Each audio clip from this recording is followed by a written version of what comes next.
Next quote.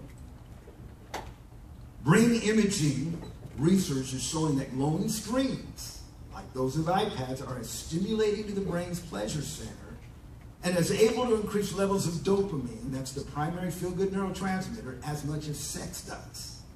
This effect is what makes screens so addictive for adults, but even more so for children with still developing brains that just aren't equipped to handle that level of stimulation. That when a child is looking at these screens, they are having a dopamine wash. That dopamine is sending a pleasure, a feel-good, is a very powerful thing. That's what people get addicted to. You wonder where meth freaks become meth freaks because they have this massive dopamine rush and they become addicted to it. And what happens is when you say, why are these kids so attracted to my screen? It has nothing to do with education or learning. It has to do with what they're experiencing in the moment of gazing and having that screen flash in their faces.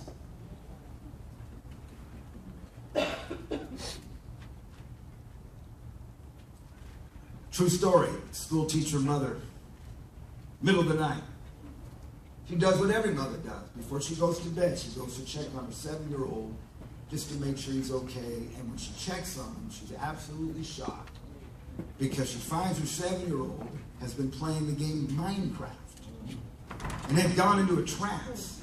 He's sitting up in his bed, staring wide-eyed, his bloodshot eyes looking into the distance as his glowing iPad lay next to him. The mother, beside herself with panic, has to shake her boy repeatedly to snap him out of it. You're not learning. Your kids are not learning.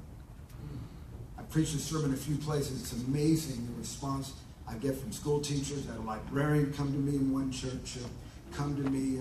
I've had homeschool mothers come and who think, oh, this is great. I have all these computers, my kids, and especially the school teachers that I say, you need to preach this wherever you go because I'm working with these kids that have been exposed to all this technology. These kids cannot pay attention. They cannot stand and listen to this. They're immediately.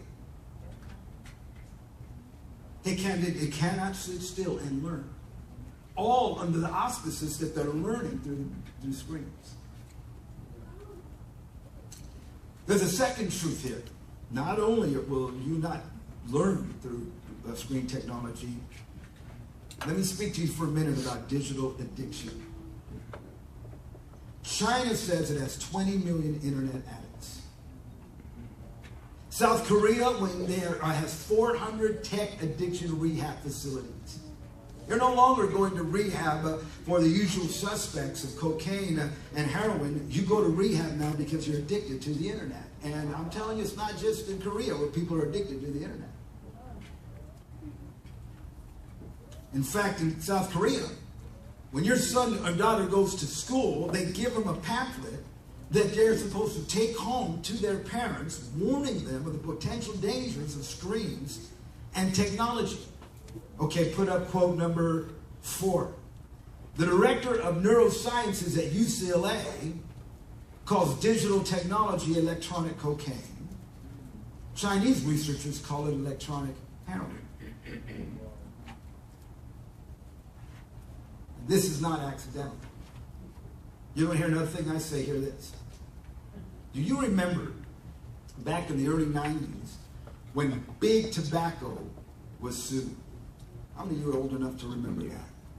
They sued big tobacco, and the reason why is they were able to uncover documents that way back in the 1940s, they understood that nicotine was a powerfully addictive force, and that these tobacco companies knew that they were selling a product that would A, addict people, and B, give people cancer and kill them. And so this had been known since the 40s. They began to uncover some of this. I still remember being a child in 1970 when a law was passed and they forbade cigarette commercials on TV. Then they made them slap on the side of the packet, warning this that can be dangerous for your health and all of that. And for all of that, then they found out that the tobacco companies, the cigarette makers, knew that they were selling something to make people addicted. My father, born in 1930, told me that when he was graduating from high school in Winslow, Arizona, he said when he was in high school, when they would walk out of school, there would be people there giving free cigarettes to the students. At the same time, the movies back in the 40s, all of the stars would smoke. They make smoking seem attractive, smart, edgy. And so you watch a movie from the 40s, you'll see Humphrey Bogart smoking. You'll see the women smoking. And so here are these little teenagers. They look at these movies. They aspire to emulate them. Then they go to school, and the cigarette manufacturers are giving them cigarettes. You know why? Because they were building a customer base for as long as those people would live their short, miserable lives. My father was the only one of his brothers and sisters not to smoke. All my aunts and uncles smoked, but my father never smoked. I said, Dad, how come you didn't smoke and everybody else smoked? And my father said, because cigarettes cost money, son. That's what you know my father right there. That's all you need to know. And we say those evil tobacco makers, even in fact right now in our culture, oh, those guys were evil because they knew they were making addicts. Well, I submit to you this morning that Apple Computer and all these gaming companies know very well that they are making addicts.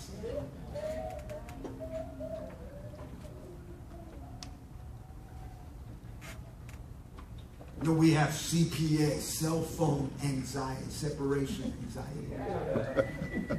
How many of you? You know,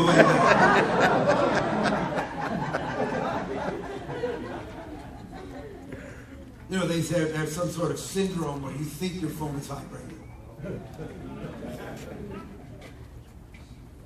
But we're not addicted. All right, listen to this quote. Hey, before you put it up, I wonder if we have any gamers here.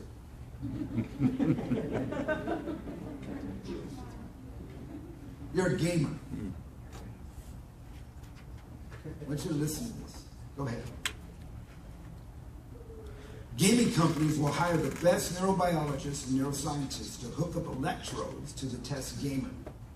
If they don't elicit the blood pressure that they shoot for, typically 180 over 120 or 140 within a few minutes of playing, and if they don't show sweating and an increase in their galvanic skin responses, they go back and tweak the game to get the maximum addicting and arousing response that they're looking for.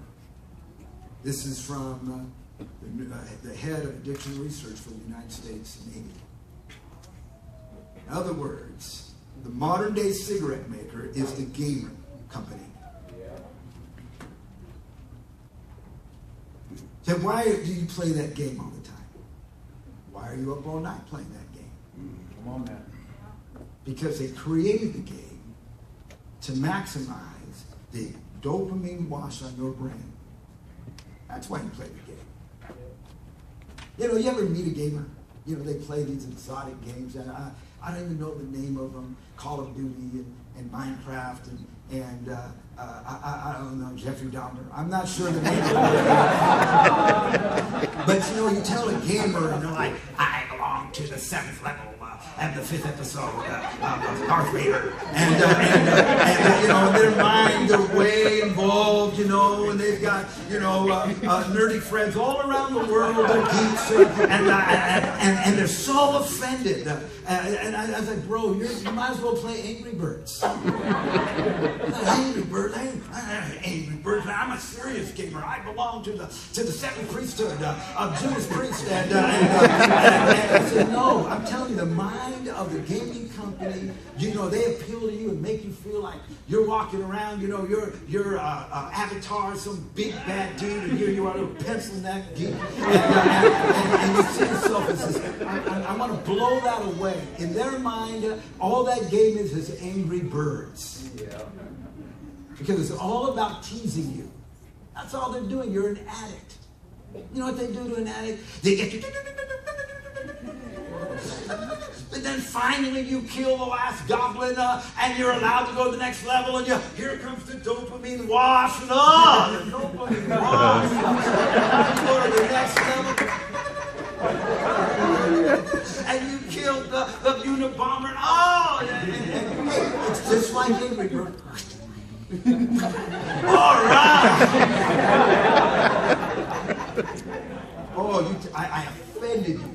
That I would compare you to an angry bird. But it is, because it's all about washing your brain with dopamine and getting addicted to more and more and more, and you get hooked. You know, when I prepared this sermon, I was talking to Gabriel Aguilar, my assistant, and he said, "Pastor, you ever heard of Flappy Bird?" Anybody here ever heard of Flappy Bird? You don't want to admit it right now, you know. I never heard of Flappy Bird. It sounded like Angry Bird's crazy cousin. And he said Flappy Bird was the most addictive game. It was so addictive they had to pull it off the market. So I decided to research it, and sure enough, Flappy Bird was this game you download onto your phone, and it was so addictive. The kid who wrote the program is from Vietnam, and this kid ended up removing the game because he was having so many people tell him, "You ruined my life." There were so many addicts, and so he took it off the market, even though he was earning $50,000 a day. And so that makes me suspicious as to what his true motives are. But let me tell you the rest of the story. This is true. When he removed Flappy Bird from the market, you couldn't download it in an app. People took their phone that had the game on their phone and went on eBay and said, "I'm going to auction my phone off for $1,500. They started an auction that went as high as $90,000 before eBay said you cannot sell a phone that unless it's been brought back to factory level, and they had to remove the game. But this was the level of addiction from screens. You don't believe me? You don't think people get addicted to screens? Take away all the technology from your kids. Yeah. Today, right now, after church. Take it. You heard me. I said take it from your kid. You're a 3-year-old kid. You're afraid of. Take it. You know why? Because they're addicted. Because they're going to manifest the way Rosa manifested at crossing the switchblade. They're going to have to tie them to the crib, you know, and pray over them. You know. We laugh, and I'm telling you, there are parents, you're afraid to take on your 3-year-old because they're addicted. And do you really want them addicted?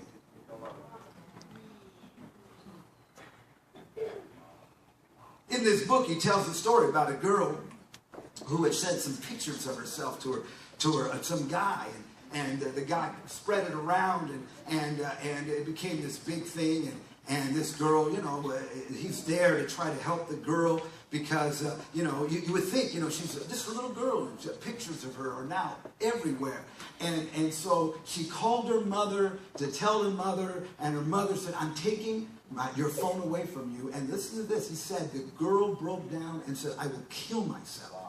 And he made the comment, he said, "Here she is, naked pictures of her are everywhere in her school. She can handle that.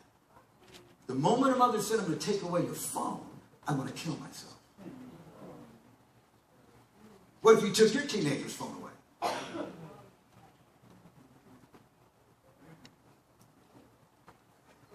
I remember years ago, I was starting Bible studies, way back in 1988. And I said to our Bible study leaders, "You're going to have a Bible study. No television. Can't have a TV." And most people were good with it, but there was one guy, you know, he'd kind of been around, you know, and he, you know, I don't agree, and argued with me, and then finally he relented and got rid of his TV. 2 weeks later, he calls me on the phone, and I can hear screaming and crying in the background. He said, "Pastor Ruby, I just want to tell you, I thank you for making that standard." He goes, "Because I didn't understand it." He said, "And what, you hear that in the background?"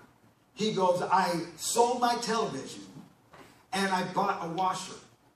He said, my 3-year-old is freaking out because there's no television. That's what you're hearing in the background. He said, I took him to the washroom. He said, where's the television? He says, it's right here. Watch it.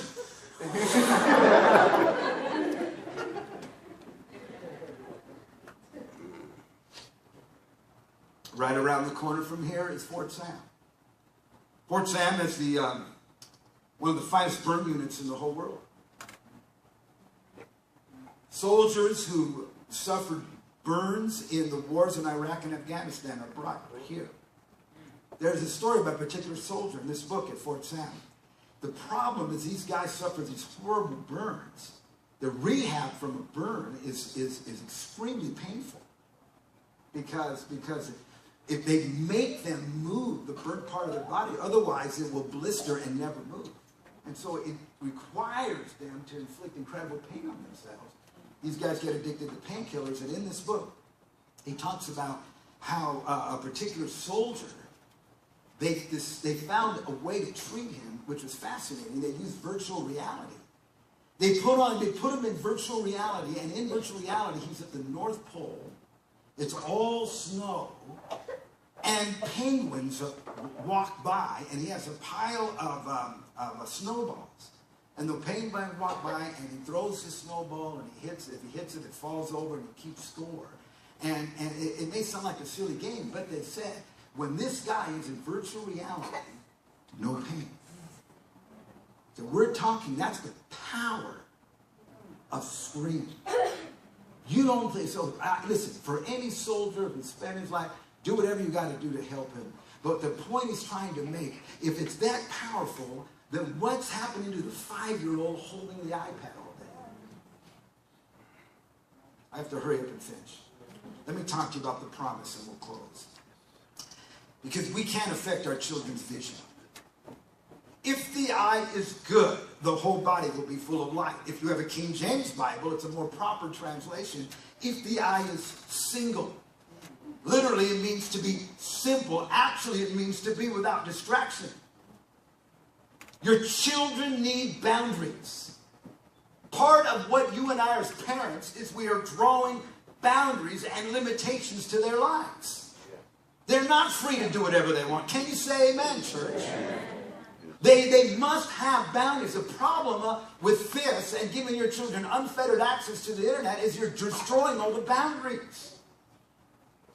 You know, you don't want them to hang around the gangsters at school, but I'm going to tell you, there are a lot more gangsters right here. You don't want them hanging around the hoochies at school, but there are an awful lot more hoochies right here. You have to put boundaries on their life, like arrows in the hand of a warrior. So are the children of one's youth. Happy is the man who has his quiver full of them. They shall not be ashamed, but shall speak with their enemies in the gate.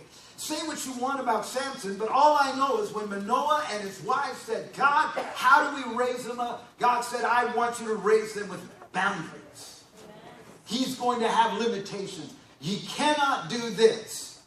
And so every parent here, you need to figure out how you're going to raise your kid, because it's your job. It's not the world's job. Amen. It's not our abuela's job. Can you say amen? To raise your kids. Amen. 2 quick stories and I'm going to finish. Number 1. He tells a story about an 18-year-old boy. Hadn't been in school in 6 months. He was sent to the house to try to figure out what was going on. He knocks on the door. The woman answers the door, brings him into the kitchen and begins to say to her, my son is up all night. He wakes up. He sleeps all day. He's addicted to gaming. And she said, one day I got so mad, I just grabbed the computer and tried to tear it off the desk, and my son almost killed me. She said, from that point on, I just leave him alone. I prepare his food, and that's it. And she's telling this story, and then they hear a noise in the living room. This boy comes out, plops down in a little chair, puts on the television, and he's just sitting there. So he says, well, I'm going to go talk to him. He goes in there. The mother has made a plate of eggs and bacon for the boy, and the boy's just kind of sitting there in a catatonic state. And he tries to talk to him. Some inane rerun is on television, and he's like trying to engage his kid, and the kid can barely talk. His eyes are barely open, and he can't even communicate with him. So finally he says, so I understand that you're a gamer. And the guy's like, all of a sudden, yeah. Well, what game do you play? And all of a sudden, well, I play this game. How long have you been playing? Yeah. Are you pretty good? Oh, yeah. I'm really good at it. And next thing you know, this kid's all of a sudden animated. And then he says, would you like to see the game? And he goes, well, sure. He gets up, he walks, they open a door, and now here's a room dedicated with all kinds of computers and screens and all kinds of technology. Now the guy's animated, and this is this. He sits down, he turns on all the technology and all these screens.